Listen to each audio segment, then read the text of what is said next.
колас ластаўкі. Прыляцела ластаўка з далёкага выраю, села яна на страху старога гумна і зашчабятала.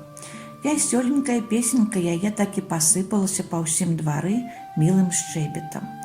Уляцела яна ў гумно, даведалася свайго даўнейшага леташняга доміка. А ён за зіму абсыпаўся, абвіс павуціннем, толькі камячок гразі трымаўся каля сахі, на якую апіралася страха гумна. Туды прыляцела і другая ластаўка. Пашчабяталі яны ўдзвюх, парадзіліся і давай папраўляць сваю хатку. Ачысцілі яе ад пылу, ад павуціны. Кожны дзень па некалькі разоў прылеталі яны ў гумно, насілі ў дзюбах клейкую гразь, замазвалі дзіркі і далей рабілі гняздзечка, каб яно было глыбейшае і большае. Доўга працавалі ластаўкі, і вылепілі яны харошенькае, кругленькае гняздзечка. Туды насілі яны пёрцы і высцілалі імі дно.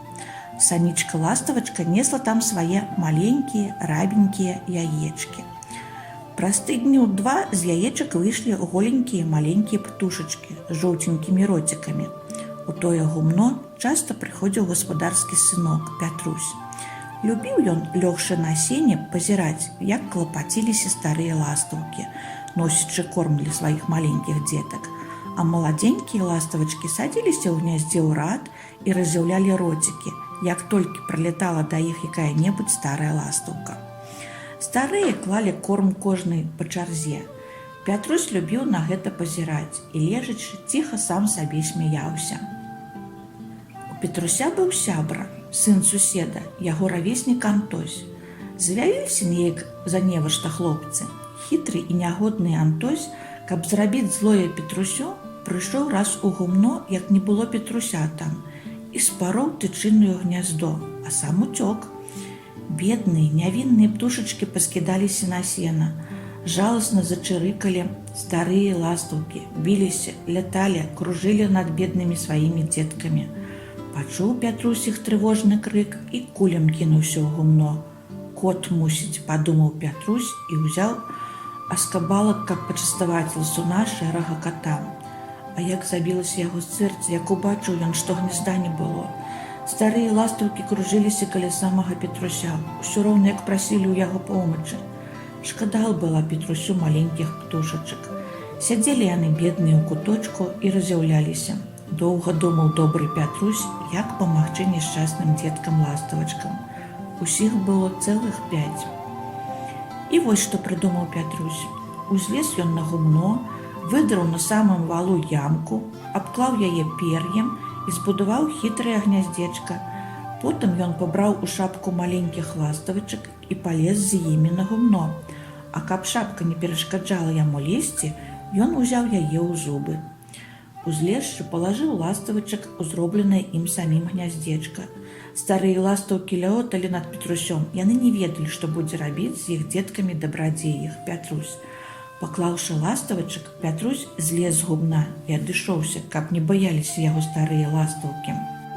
Убачыўшы, што іх дзеткі ўсе і ўсе жывы, старыя весела зашчабяталі і паляцелі лавіць мошак на полудзень для сваіх дзетак. А маленькім птушачкам тут было зусім добра, не горш нават як у гумне. Па некалькі разоў у дзень лазіў Пятрусь на гумно паглядзець, як маюцца ластавачкі, а яны борзда раслі і харашылі.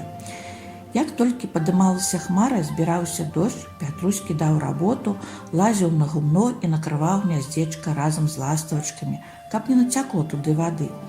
У Петруся бацька быў добры і не крычаў на яго за тое, што ён парасцягаў трохі на страсе салому, лазячы да сваіх птушачак, толькі часам пасмяецца з яго і скажа яму: «Эх ты, ластаўчын бацька!» Але Пятрусь за гэта не гневаўся і не сердаваў. Старыя ластаўкі перасталі палохацца Петруся, бо ведалі, што не зробяць злога ім і іх дзецям. У хорошую пагоду маладыя ластаўкі вылазілі з гнязда і ўвесь дзень сядзелі на сонцы, а на ноч зноў хаваліся ў гняздо, зробленае Петрусём. Прайшло тыдняў 2. Узлезшы на гумно, Пятрусь узяў у руку маладую ластавачку і павагаў яе. Махнула яна крыльцамі, фыркнула і паляцела, а за ёй пападымаліся і ўзнесліся і другія. Рад быў Пятрусь, што лётаюць яго ластавачкі, ён называў іх сваімі. Вось яны палёталі, пакружыліся і зноў прыляцелі на гумно. А дзянькоў праз 2 яны ўжо лёталі разам са старымі і самі шукалі сабе пажывы.